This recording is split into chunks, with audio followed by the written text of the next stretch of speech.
You guys, let's get started. So we are going to start in a seat just for a short period of time. And this is the case pretty much every time we embark on this yoga X class. We're going to use a little bit of weight to move around, dumbbells or kettlebell, maybe both.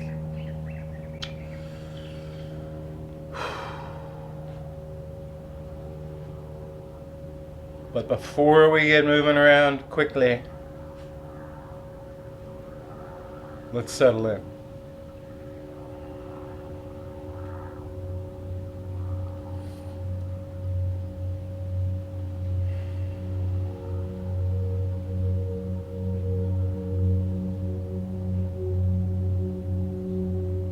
Simple advice that comes from one of my mentors in the yoga world, Erich Schiffmann.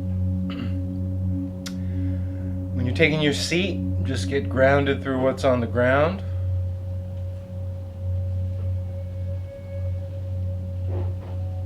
Gently lengthen through that central axis.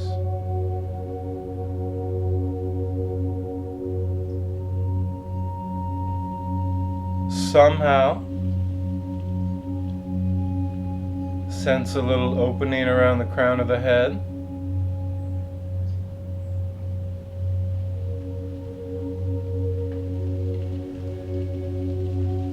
And then for a few minutes,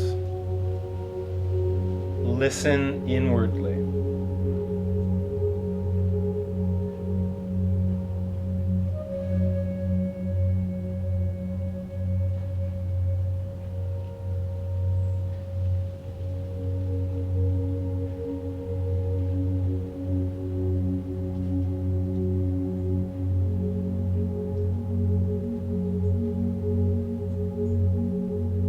Grounded through what's on the ground.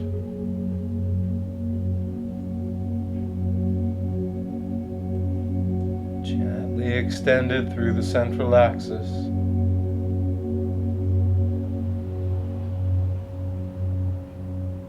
Open and spacious at the top.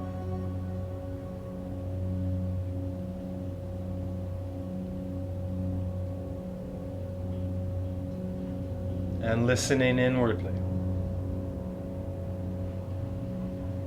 for whatever's there, whatever bubbles up. Could be mundane, could be profound, could be pretty random, could be pretty habitual.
so.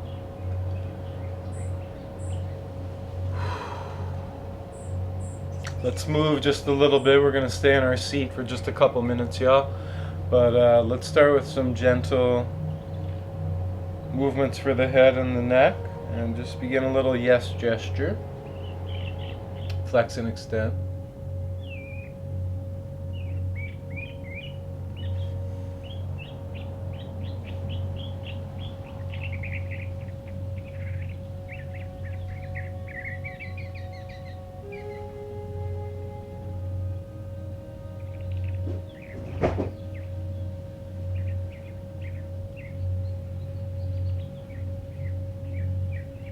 And then follow that up with a little no gesture, twisting left to right.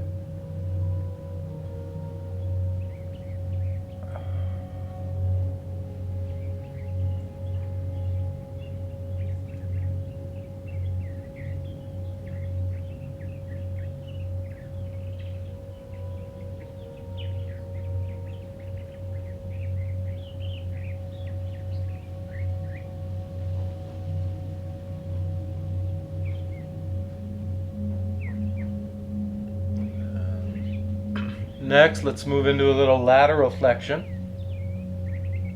ear to shoulder.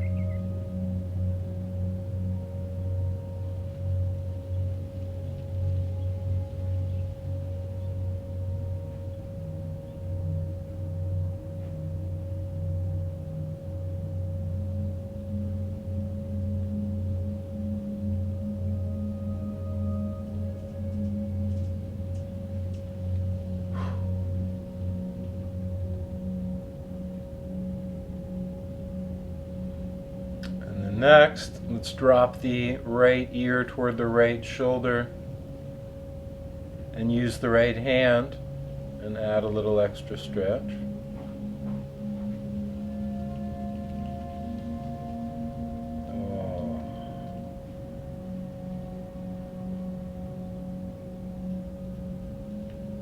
Release, and then let the left ear draw toward the left shoulder. And use the left hand for a little extra stretch.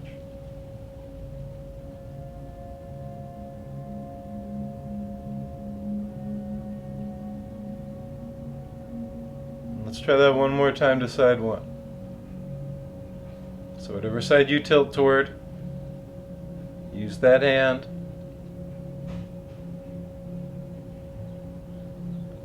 It's a gentle amount of extra pressure, but it's enough to really make a difference. Last time, second side. Tilt with an assist. Oh.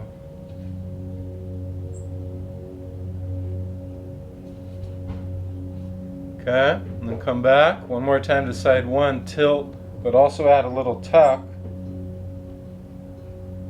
And use the hand to kind of negotiate both elements. You've got a little tilt in there, you've got a little tuck in there. Oh.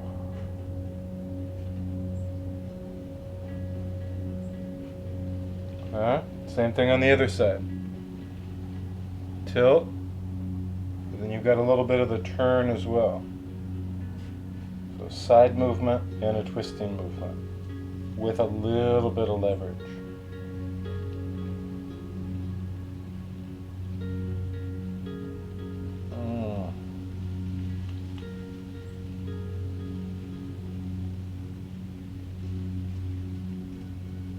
Wow, that really feels good.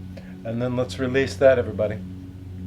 Oh man. Let's try this. Let's reach the right arm out. Turn out the shoulder, turn out the thumb, extend out through your elbow, back bend your fingers, back bend your wrist. And then with your other hand, add a little additional back bend, one digit at a time. So you add that extra back bend in your finger, but it's also going to leverage your wrist into slightly more extension.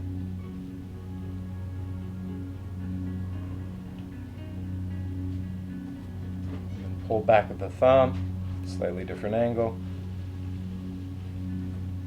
Switch. So left arm goes out, new arm. Literally finger by finger. Back bend. Back bend. Back bend. Back bend. And then the thumb.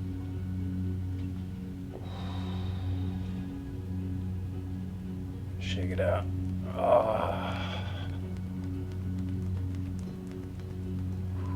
Okay, one more. Let's reach both arms out and back bend both wrists and all 10 fingers. Obviously there's no additional hand to come in and bring more bend, so it's just what you can do all on your own. Then neutralize, forward bend at the wrists, and then curl the fingers into a fist, which is pretty intense for the forearms. Neutral, back bent wrists plus back bent fingers. You probably won't notice extra in the fingers. Neutral, forward bent wrists, curled fingers. You'll obviously notice that. About 6 more. Oh my God, that's intense. 4 more.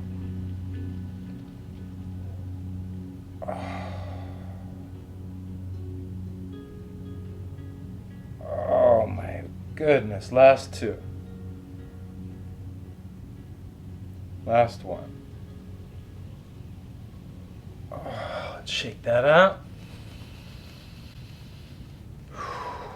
All right, everybody. So let's shift out of whatever seat you're in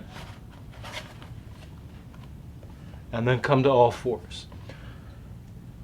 Just one more brief little sequence here for the wrists. So we're going to turn the hands out and then little by little start to turn the hands back.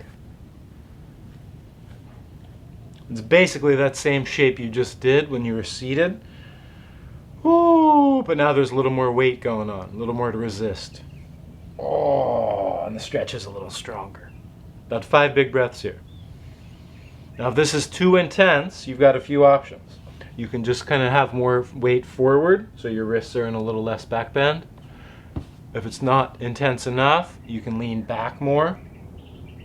A couple more breaths. And if it's just way too intense, just get on out of there and modify.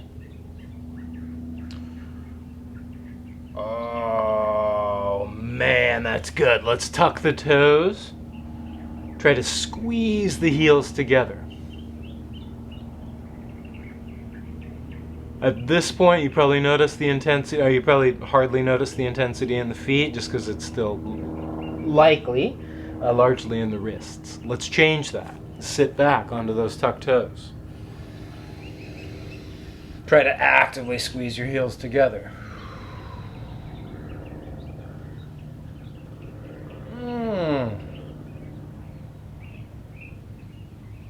Then let's bring the hands in a fist and roll the fist around.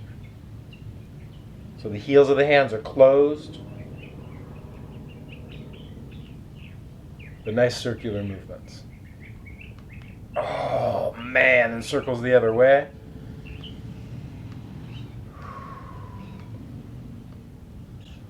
And then let's press forward, still on tucked toes if you can deal. Flex upward.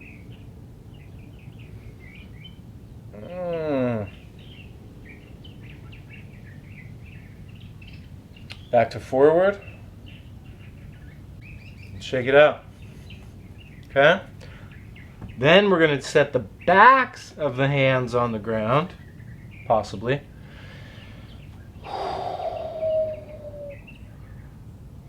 Again, it seems counterintuitive that if you lean forward, it's a little less intense for the wrist, but the angle is not quite as acute. So find your sweet spot, and again, just modify like this if you need to. Last couple breaths here. Find those tucked under toes, squeeze the heels together. When there's a lot of weight in the wrist, that should still be fairly easy. And then as you release, oh my God, release from the hands. Let's intensify the toes. Last few breaths here.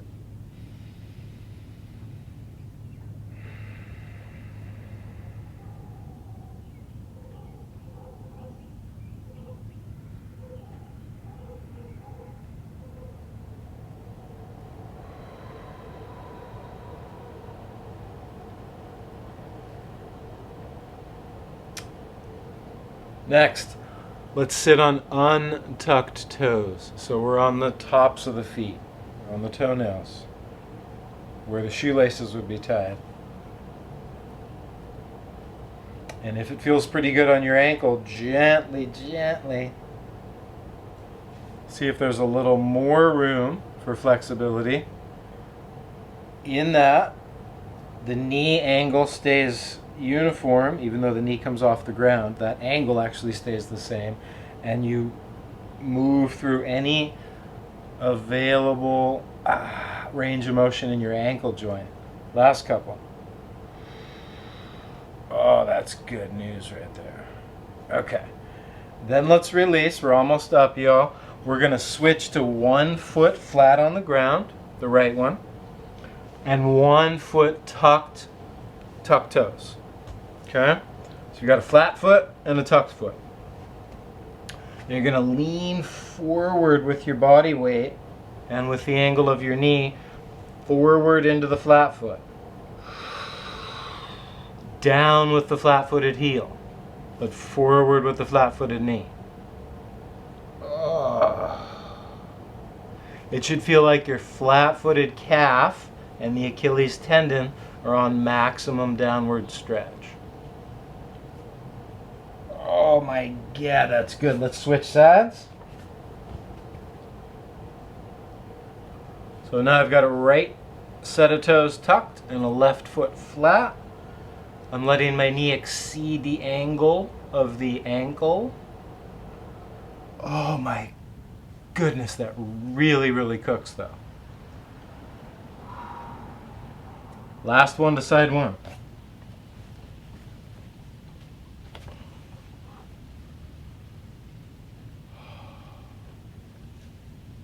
So good.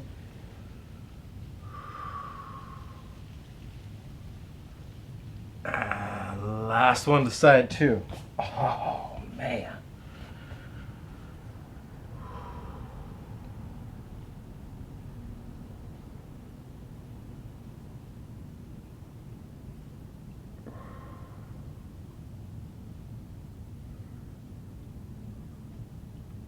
All right.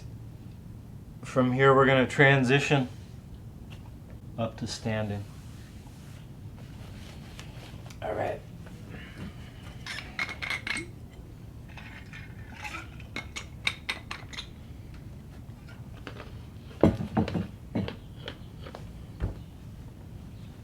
All right.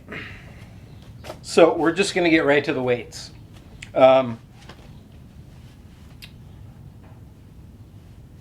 So as always, you know, you can basically just follow along with essentially every movement being the same, just without weights in your hands. But ideally, you've got something. So dumbbells are perfect. A little small kettlebell in each hand would work, but dumbbells are ideal. All right. So we've done this one nearly every time. Well, let me actually do a brief little precursor here. Just let your shoulders roll. But with the weights. Forward, upward, backward, downward.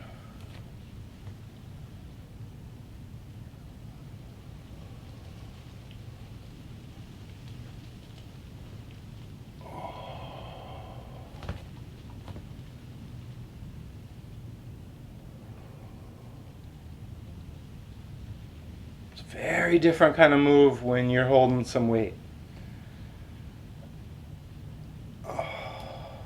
There's, you know, obviously more resistance, more strength, more engagement. It's less loosey-goosey.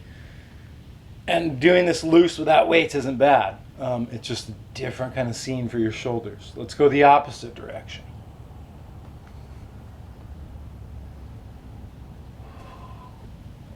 Oh, God.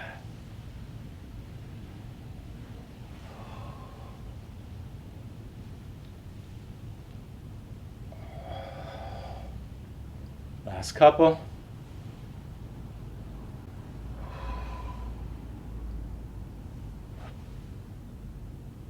And release. All right. Awesome.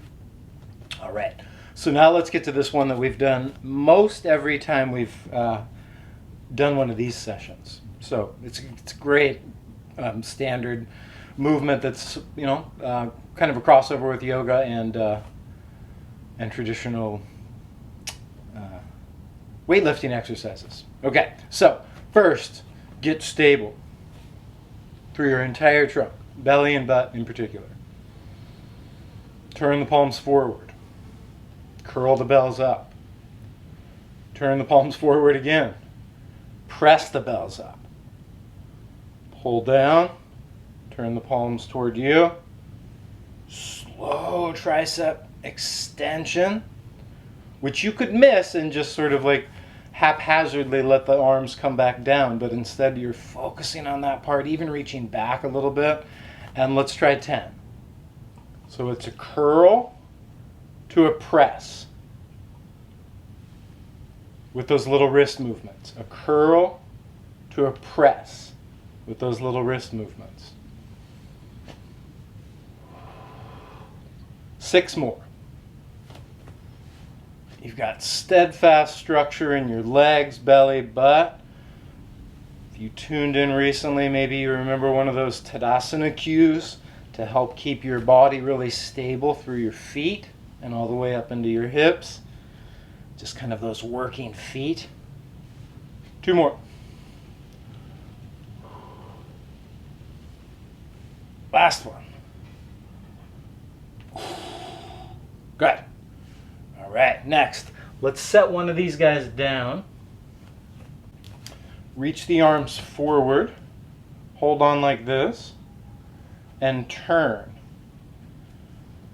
You're rotating this thing forward like you were rolling it away from your trunk. Oh, that's a challenging one. Then you roll it backward like you were rolling toward your trunk.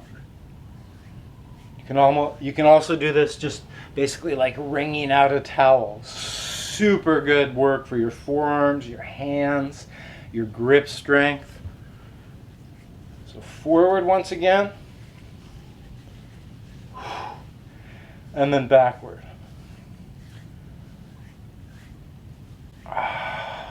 Good. Release that. Next, try to get the bells in an overhand grip like this.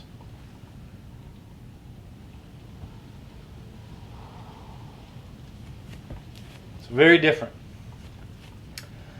And then just walk.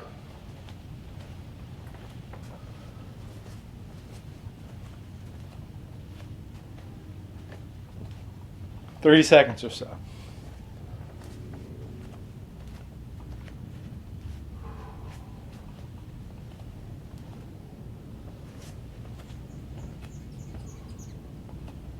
And walk forward or backward. And walk side to side. About 10 more seconds.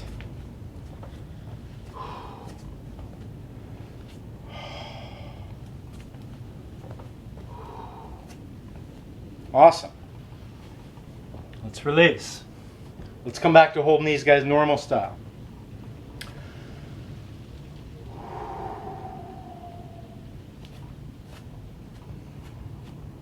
Okay, now we're just going to do a deadlift. Super straightforward stuff. And really classic yoga, just with the weight resistance as part of it now. So you can think of a deadlift as a controlled hip hinge. Right? Like a Padangusthasana, kind of like halfway down, and then back up. Now halfway down is a little bit of a misnomer, because in a sense you're going as far down as you can, but without back rounding as a feature. Like you just had basically had one joint to hinge at the hips, and one spine to move, like a singular spine concept.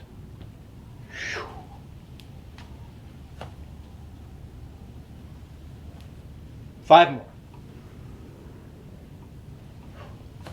4 more. 3 more. 2 more. Last one. Now in the next one, let's pause down in there at the bottom of the hip hinge and then pull the weight slightly backward and up. So they're under my shoulder here, and then here they're more like under the ribs. 8, we'll try 10. 7, 6, 5, 4, 3, 2, 1, and then let's come back up. So those are bent over rows. Really nice movements as a counter to pushing exercises, which are super great, and we'll get to some, but those pulling exercises are fabulous. All right, so now we're going to take a single weight. We're going to do something called a halo. Halo, halo. Right around the head.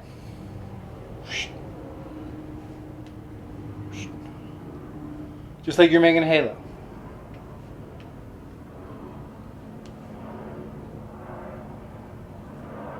So we did tons of shoulder and neck warm-ups, wrist warm-ups.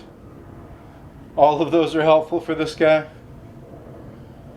Literally just like imagine just drawing a little halo around your head. So the weight stays somewhere around head height, whatever part of your head it's in front of. Go the opposite direction one more time, last few.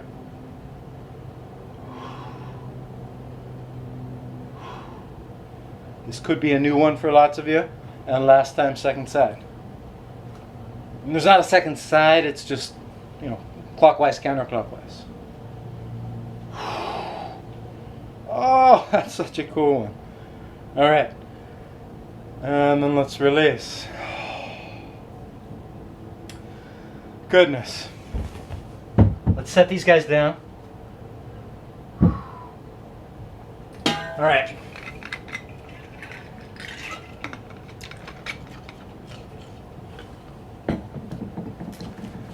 So here's the deal. I'm going to see how this goes. We did a mini version of this a couple sessions ago. It's like a little progression where you do 5, 10, 20, 10, 5, kind of like up a mountain, down a mountain sort of style. So we're going to see if we can get this accomplished. 10 burpees. I'm just going to give you the breakdown real quick and then we'll do it. 10 burpees, 20 kettlebell swings, 30 mountain climbers, and 40 squat jumps. And then 30 mountain climbers, 20 kettlebell swings, 10 burpees. Yeah? So 10, 20, 30, 40, 30, 20, 10. It's heavy. All right. Just do what you can.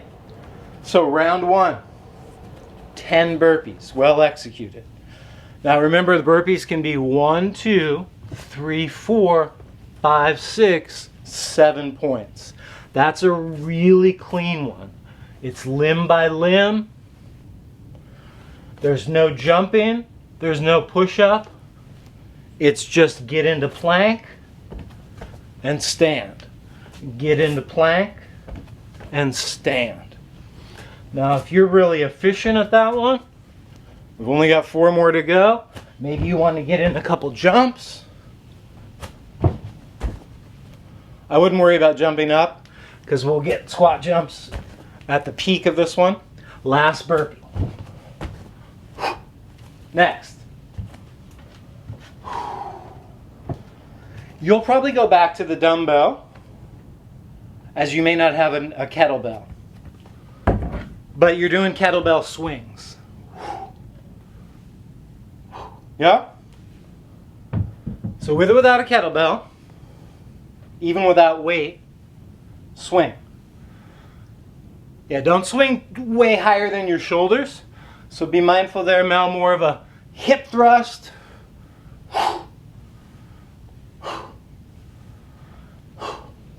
It's really that hip hinge from earlier with like no back rounding and a strong transition. I don't really let the bell come much higher than the shoulders. Last few.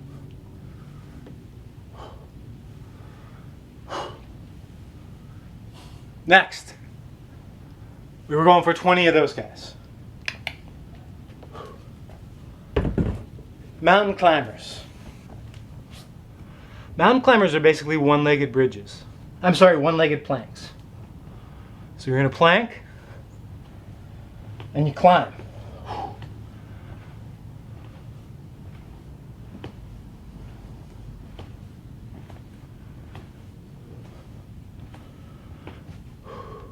Every time, you've got one set of knees coming forward, that's one set. So right, left, one. Right, left, two. Right, left, three.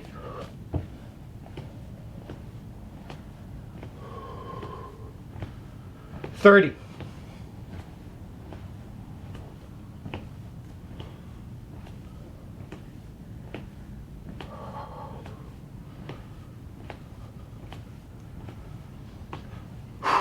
Kind of like the burpees, if you want to pick up the pace on this guy and run it a little faster, that's fine. If you need to take breaks, that's fine.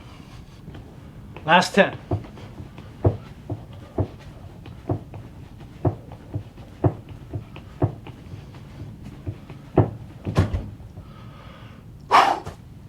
Okay, hitting the peak. 40. Count them, 40. Squats.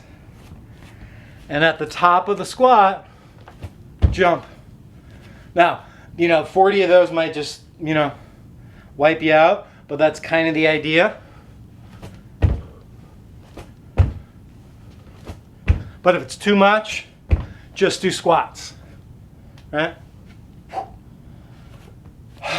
30 more.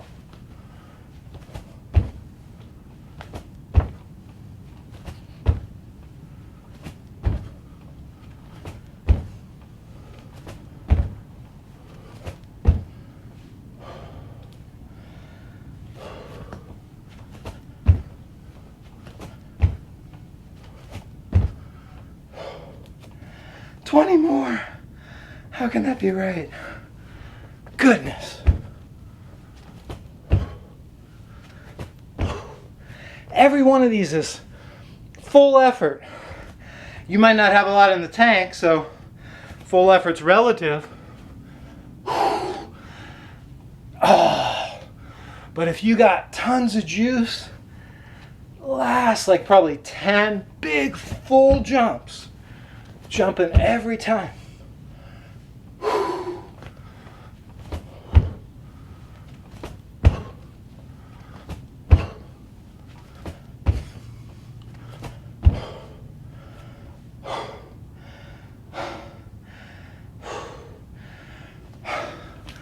Are we really going to take a break with 30 mountain climbers? That doesn't seem right. All right.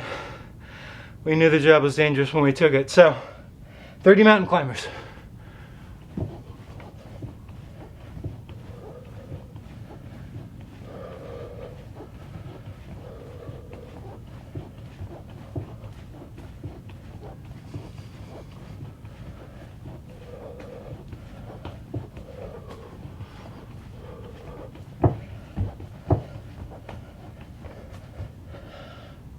That's 20.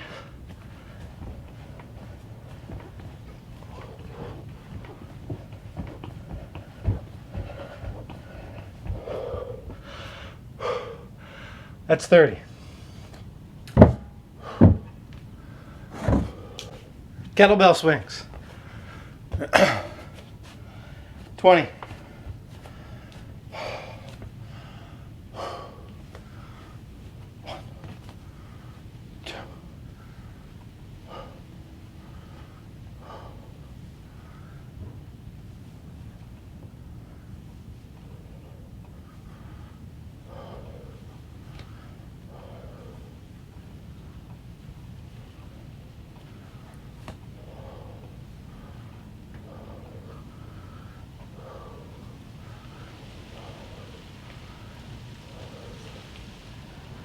After 20,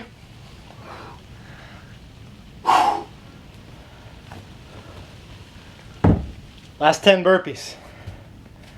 Take them how you want. With or without a push-up, with or without jumping.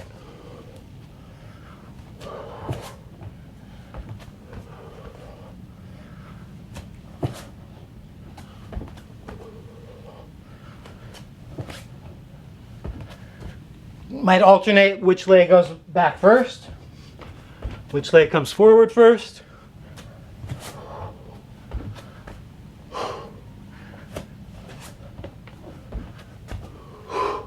Last one. And then let's come down and rest on the belly.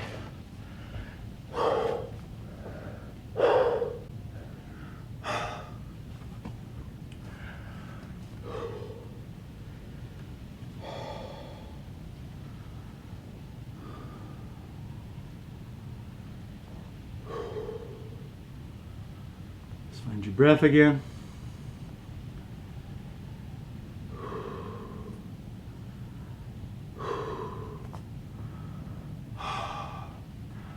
And please let both knees bend, let the feet widen.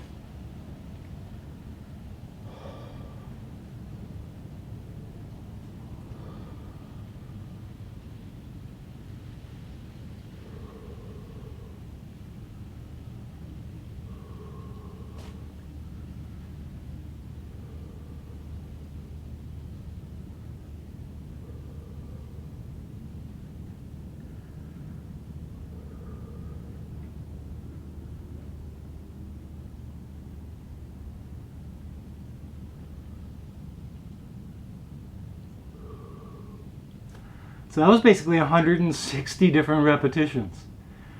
All right, 10, 20, 30, 40, 30, 20, 10. That was awesome, you guys.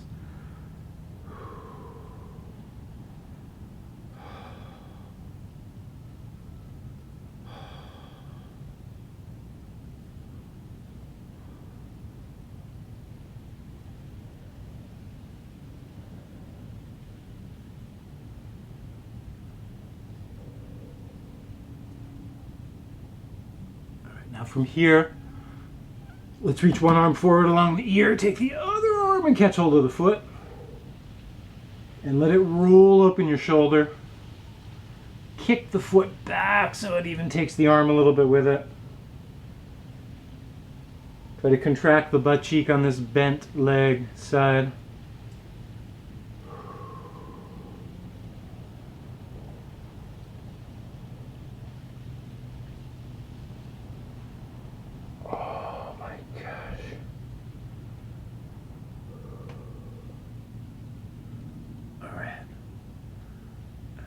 Please release, switch limbs, new forward arm along the ear, backward arm along the tail, catch hold of the like leg, squeeze the butt cheek of that bent leg, roll back the shoulder a little, and breathe.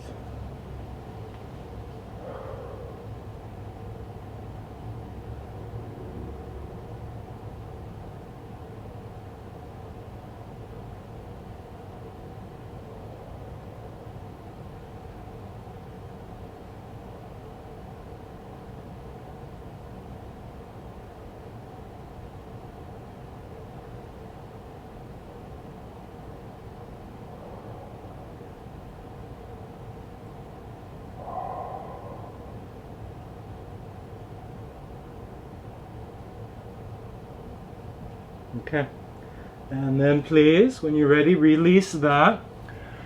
And then we're going to come up and just do a brief little seat, Baddha Konasana. Baddha.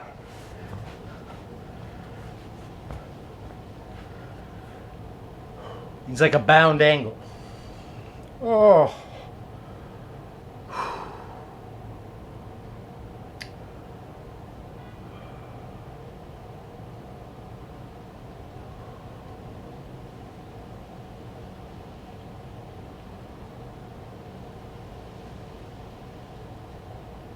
Now from here, hinge forward any amount you want.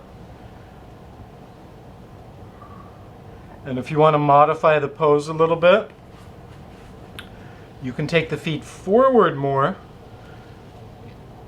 Technically, the yogis give this a distinct name, Kormunkasana, but it kind of changes where the pressure is in your hips. So about 10 slow, deep breaths. You can let your back round a little if you like. You could restrict it to a hip hinge if you prefer. You can have your heels in close to your body, or you can have the heels further out away from your pelvis. 6 more slow, deep breaths here.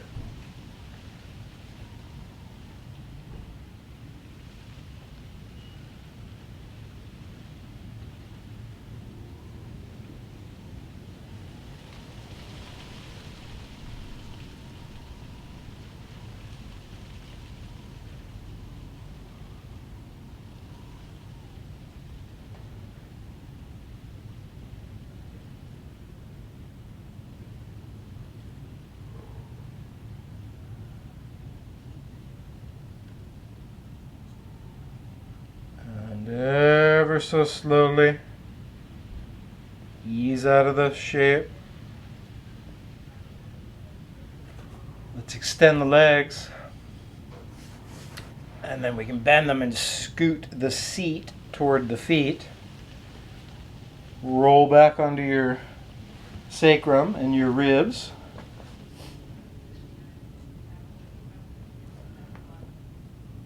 And then at some point, extend the legs out, and then release back down.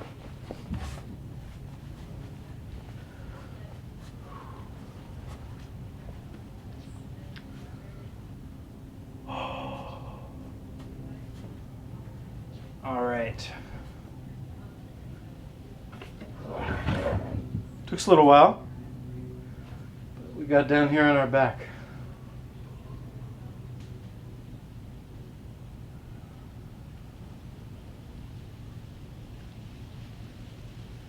And as you come down, find a nice palatable neutral shape where it feels like each arm is equally open from the midline, however far that is. And same idea with the legs, whether they're close together or wider than your mat, they feel pretty symmetrical. Just your own internal judgment.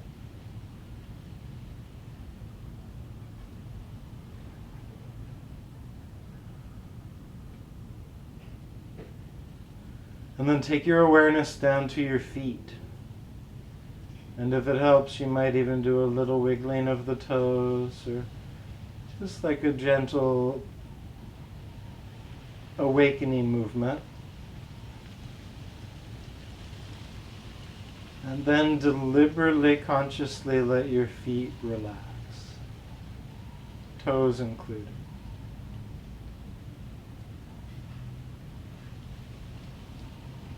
And then move your awareness up to your knees and feel a similar pattern play out there. Maybe contract for a moment the muscles there, feel a little bit of tension, willfully brought on, and then relax completely.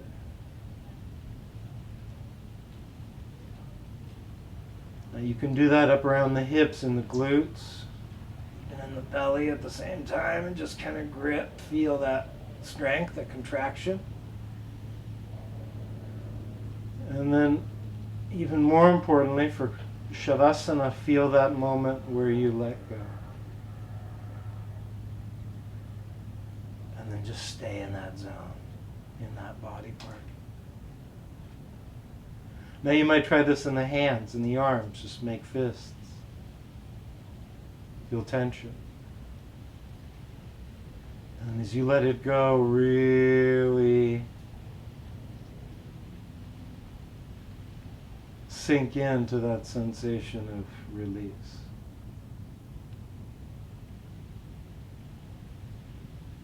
Try it once around the shoulders. Soften. And perhaps the last place to work with this progressive relaxation technique is to tense your face for a moment.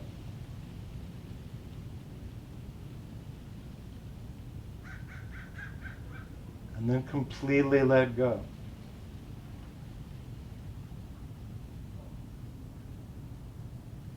Even through your scalp and through the crown.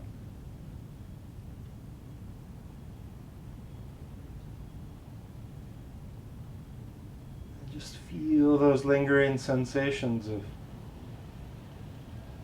maybe warmth, relaxation.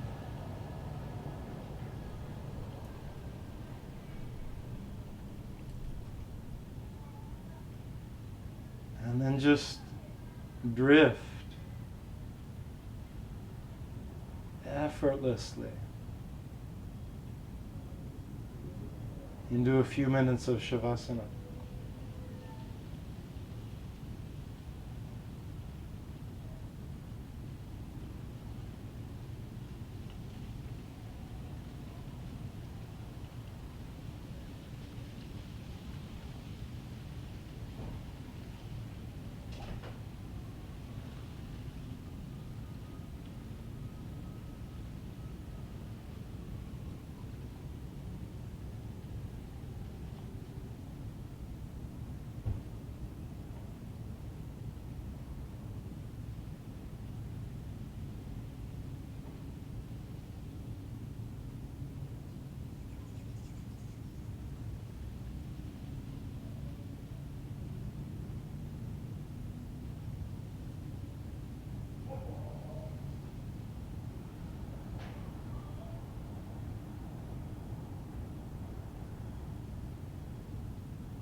Tune back into the sounds of the bell and the sound of the breeze and the sensations of breathing.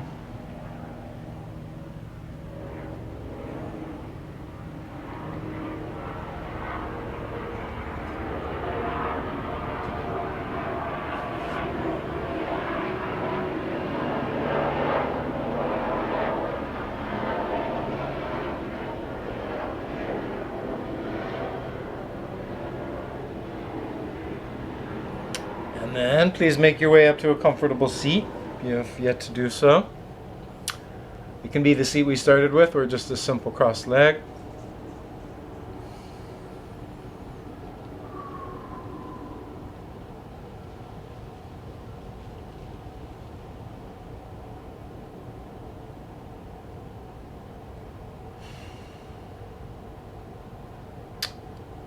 And just want to thank everybody for coming today and practicing.